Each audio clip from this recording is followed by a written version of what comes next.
Okay, good morning po sa inyong lahat. Ako po si JDB, ang inyong abang lingkod. Pag-usapan po natin ngayon, ito pong hiningi ni PBBM na mass courtesy resignation ng mga miyembro ng gabinete niya at ibang mga head ng departments. Diba? So marami, parang nasa 58 yata ang expected nila na magsasubmit ng courtesy resignation. However, nagkaroon po ng mga mga maaga na naaksyonan ng ating Pangulo. Now, ayon dito sa balita, ano pa to, nung Biyernes, nung nag-anunsyo. Sabi rito, inanunsyo ni E.S. Lucas Bersamin na tinanggap ni Pangulong Ferdinand Marcos Jr. ang courtesy resignation ng dalawang cabinet secretaries. Oy. So si Loizaga ay ng DENR, si Maria Antonia Yulo Loizaga ng DNR.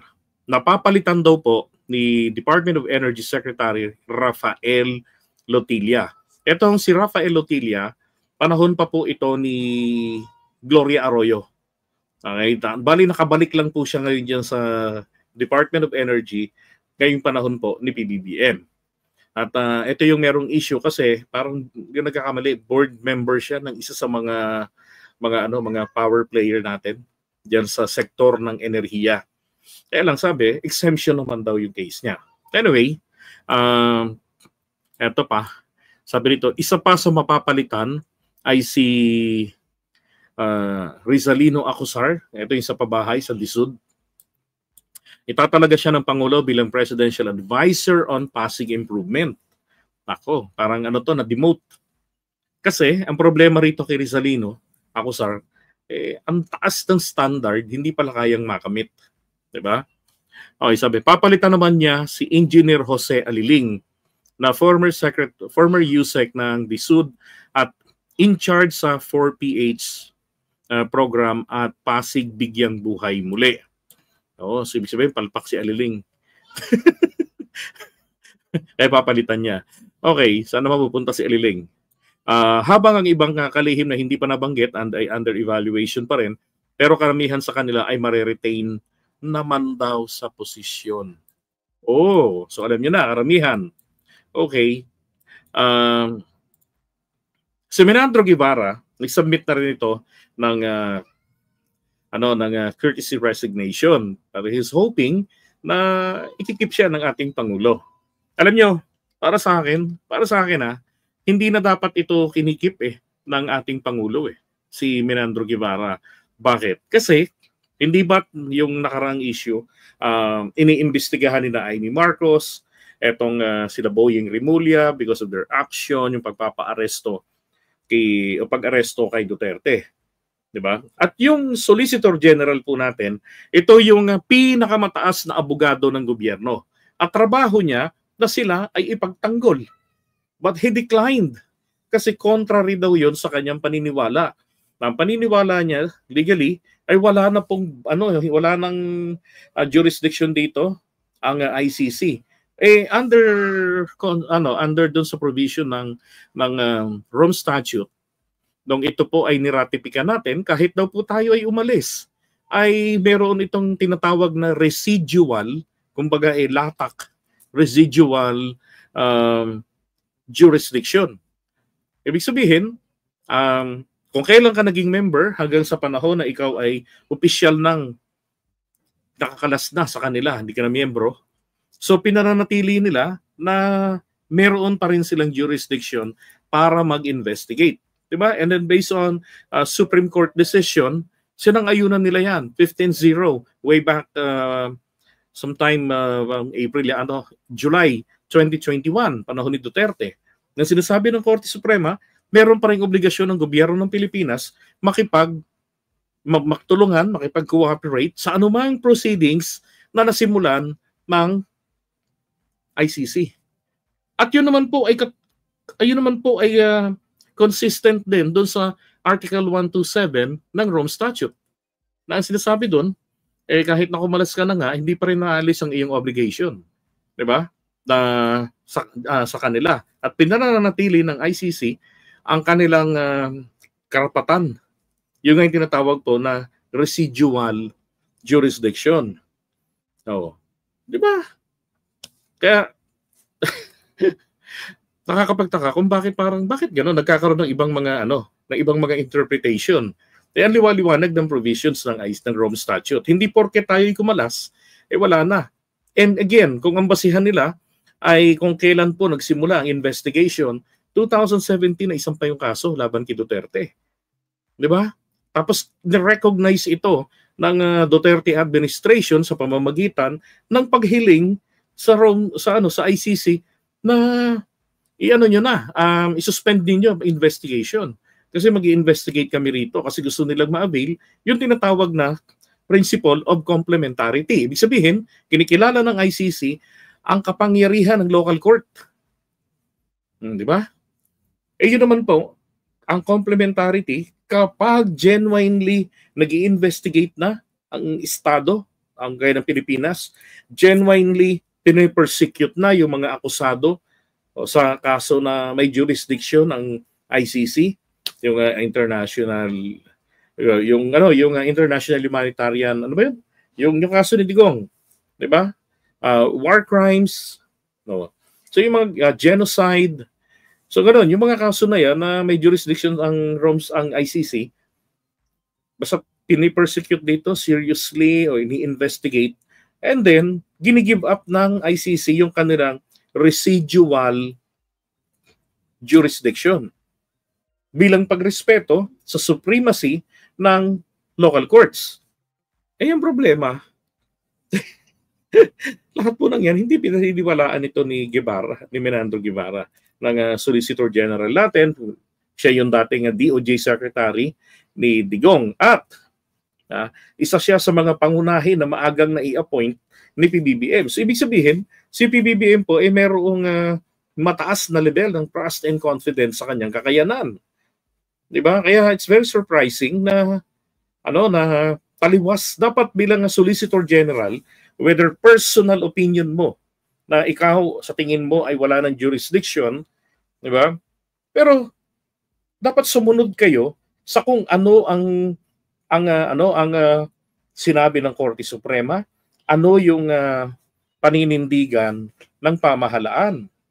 'Di ba? So inabandon na niya yung kanyang trabaho na ipagtanggol ang gobyerno natin dun sa aspeto ng pag-aresto kay Digong at pag-deliver at pagkakulong. Maliwanag naman ng mga batas ang international humanitarian law. 'Di ba?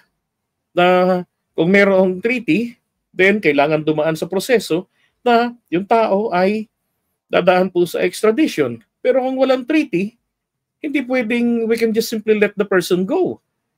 Kahit na yan po ay Pilipino o foreigner na nandito sa Pilipinas, 'di ba? Nag-commit ng paglabag sa batas sa karapatang pantao na kung saan may jurisdiction ang ICC. Ang sabi ron, pag yan inaresto, dapat yan po ay ipaubaya doon sa international body na nagkakandak na investigation or nagpe-persecute na rin sa tao. Like in the case of Duterte, Filipino citizen siya, nasa Pilipinas, may reklamo sa kanya ng mga pagpatay sa mga tao. 'Di ba? Pinapapanagot lang siya doon.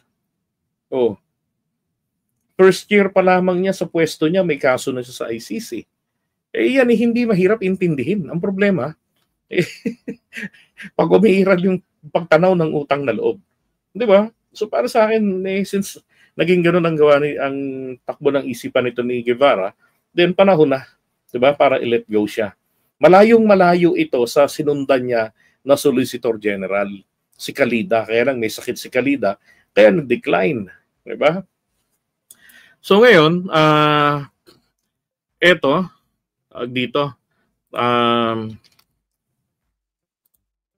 ito yung si Acuzar at saka si Yulo.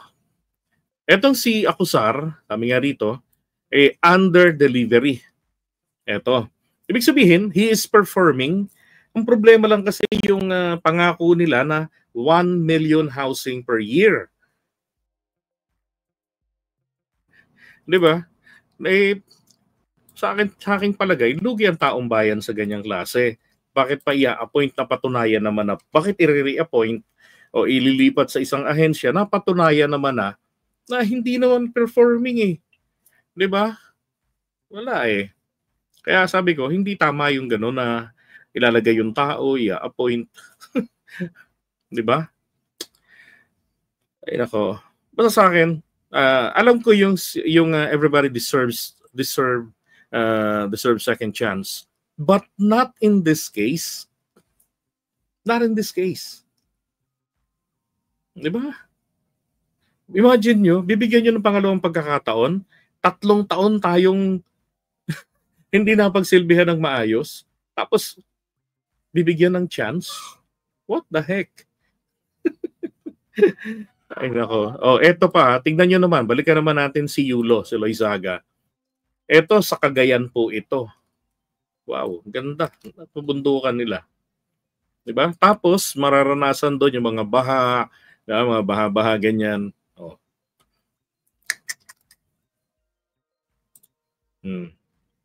Wow, wala stick.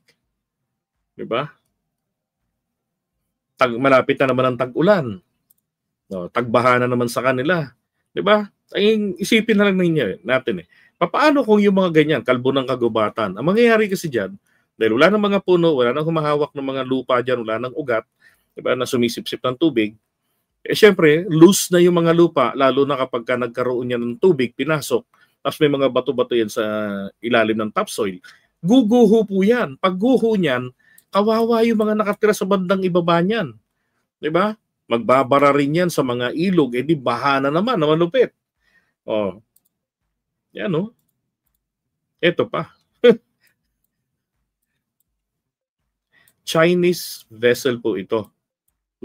Pumipick up ng mga lupa diyan. Opo, yung logging diyan, hindi ko alam kung kay Enrile pa rin yung illegal logging diyan. Oh. Maging illegal or legal logging man yan, ang resulta pa rin po deforestation eh. 'Di ba? Hindi po kasi sinusunod dito sa atin sa Pilipinas ang batas tungkol po diyan sa logging. Ang dapat dito ay tataniman nyo, papalitan nyo yung mga pinutol yung puno, o kaya hindi nyo po putulin ng hanggang sagad-sagad nang papatayin nyo yung kailaliman ng puno. Hindi. Ano nangyayari? Talagang limas. Bakit? Kasi pagkatapos po ng logging, ang kasunod po naman nito ay quarrying. Diba? Yun ang nangyayari. Quarrying ang kasunod. Gaya nito. Quarrying. Marami pa papakitang pictures. Eto, saan to dadalhin? Sa MOA, sa Mall of Asia, o sa South China Sea? Sa expansion ng mga artificial islands ng China. Samantalang yung ating Pag-asa Island, hindi man lamang natin madeliveran kahit na isang barko ng lupa. Di ba? Todo-todong napabayaan na, napag-iwanan na yung teritoryo natin doon. Di para saan pat kinaangkin nating teritoryo natin? Kawawa naman yung mga inhabitants doon. Yung mga mamamayan doon sa munisipyo na yon. Di ba? Ito, punta nito sa China. Sa mga artificial islands nila, binibenta. Ito yung sa sa Isabela ito. Diyan sa Sierra Madre rin po ito. Yung bundok kanina, Sierra Madre, party po yun ng Cagayan. Ito naman po. Diyan po ito sa Isabela. Dinapige mining. Ayan. So ang ginawa ko, punta ako sa Google Earth o sa Google Map. So tinignan ko to. So meron po ako nakitang 4 na mga mining. Wow.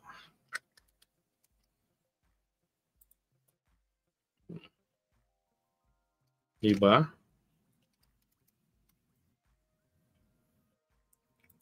Ito pa, oh.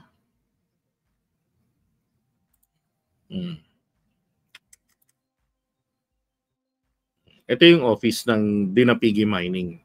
Yan. Sa tuktok ng tuktok ng kabundukan yan. Di ba? So ang tanong, ano po ba ang nagawa ni Yulo? Di ba? Anong aksyon ang ginawa niya diyan? Wala eh. Wala akong nabalitaan na may pinuna siya diyan. Nangyari rin doon sa may Manila Bay. 'Di ba? Yung binenta ni Duterte na para gawing para magkaroon ng reclamation. Ang problema, etong sa may reclamation, merong ilog doon na lumalabas yung tubig, yung Libertad Channel. Sa pagtatambak ng buhangin, ang mangyayari po, yung ilog na palabas, dapat mas mataas sa dagat yan eh. Ngayon, ang problema, ito pong dagat, dapat dire-diretso yung labas yan ng tubig. Sa pagtatabo ng buhangin, there's a tendency na matatabunan yung bandang harapan dahil gumagalaw ang alon. Bababaw yung dagat. So yung tubig na galing sa Libertad Channel, yung sa Pasay, hindi po makakapunta na ng maayos sa dagat, stagnant. Pag panahon ng bahaan, madali pong magbabaha ang mga lungsod. Kasi hindi makalabas ng maayos ang tubig. Diba? Diyan din sa may sa may etong sa may tabi ng Rojas Boulevard. Dati sa seawall, yung labas ng tubig ng Imbornal papuntang dagat. So nung nilinis yan, nagkaroon ng rehabilitation diyan sa Manila Bay, lalo na sa Dolomite Beach. So yung kahabaan na yan ng Baywalk. Ang problema, yung mga tubig na dating hanggang seawall papunta na ng dagat, lumayo ng mahigit 400 meters, 420 meters ang nilayo. So doon na po sa laot, lalabas yung tubig Imbornal. Kaya wala kang maaamoy na mabaho doon sa seawall ngayon. Ang problema, hindi makapagtulak ng tubig na maayos. Una, sira yung pump. Kaya pag tinignan niyo yung lugar, nakatenga yung Baywalk. Konting ulan, papasok yung tubig galing dagat, bulwak ang mga Imbornal. Ang remedyong ginawa, sinemento, tinaasan yung semento dyan sa kahabaan ng Rojas Boulevard. Oh my God. Ay, nako. Sabi may kaso daw yung contractor doon sa, 'di ba? Rex TV. O eto, eksperto to, kabisado ni Rex TV yan. Kaya pala bro, tenga yun dahil may kaso pala. Tapos wala na nangyayari. Ay, nako po, dahil maanomalya daw yung kontrata. My God. 'Di ba? So hangga't hindi natatapos ang kaso, hindi magagawa 'yon. 'Di ba? Tanggalin na dapat yung mga bakod roon, hindi mapakinabangan ng taong bayan. Dapat nga doon ituloy yung trabaho tapos tuloy lang investigation 'Di ba? Para may natatapos. Pagka natapos, di para sa taong bayan 'yan, yung mga salarin na pinagkaperahan yung Manila Bay, nakulong. Di ba? Ganun lang kadali yun, pagmultahin. Nang buhay ito. Kaya ayoko po kay Loyzaga. Mula nung naupo, hindi pinondohan ng Dolomite Beach. Bakit? Kailangang itenga yan. Bakit? Dahil ba yan ay proyekto ni Duterte? At mas makikilala at mapapasalamatan ng taong bayan si Duterte? Maling klaseng pag-iisip yan. Yan ay pera ng taong bayan. Yan ay pasyalan ng taong bayan.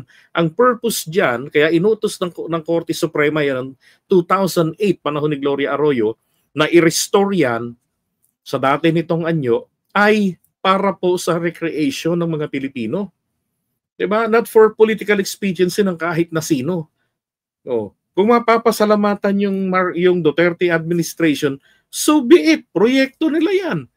Diba? Mas lalong mapapasalamatan ang Marcos administration kung pinatapos yan. Anak ng putya, nangyari, kinasuhan. O di good luck. Diba?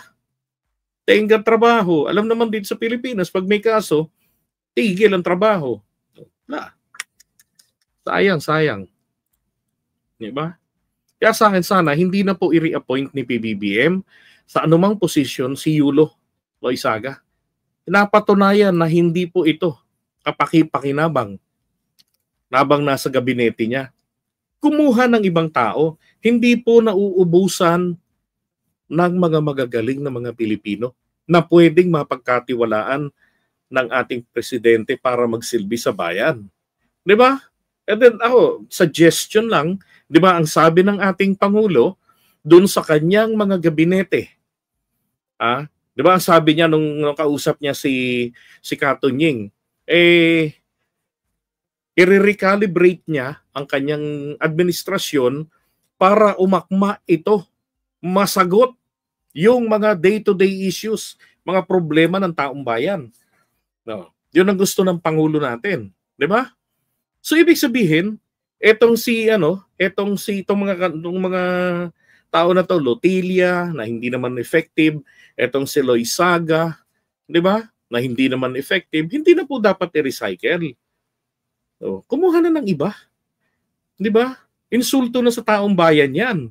Hindi porket 'yan ay desisyon ng ating pangulo, hindi ako kokontra. Alam niyo, sa isipan ng ating pangulo bilang politiko, kung sino yung pinakinabangan, yung sabihin, may pinagkakautangan ng loob na malaki ng panahon ng halalan, yun po yung nagiging problema. Sila po yung na-appoint, like ni Lagdameo. Oh, siya ang may pinakamalaking contributor ng milyones sa kandidatura ni PBBM. Mabuti na lang, sabi nga ni Mike Abby kanina, malaki ang naitutulong ni Sap Lagdameo kay PBBM. Very good. Paano tong iba? 'Di ba? Hanggang tulong na lang, nung nabigyan ng pwesto, wala na. Hindi ho pwede para sa akin, ba't ako kumokontra? Hindi po pwede na, sabi nga ni Abby Binay, hindi pwede na. 'Di ba? Kailangan the best. So, hindi natin deserve ang pwede na yan. Hindi natin deserve 'yon. 'Di ba? Pinili natin si BBM maging presidente kasi alam natin, umaasa tayo, magbibigay siya ng exceptional public service. 'Di ba? At ganun din yung mga miyembro ng gabinete. 'Di ba, pare? Rex TV. Oh. Yan, shout out kay Rex TV. Na lagi nakatutok sa proyekto ng ating pangulo. Yan sa Manila Bay. 'Di ba? Kaya para sa akin, again, sorry, pero hindi po ako natutuwa doon sa pagre-recycle ng mga proven na hindi naman po talagang naging effective sa kanilang trabaho. Diba? Like ni Loizaga at ni Lotilla. At ganun din, etong si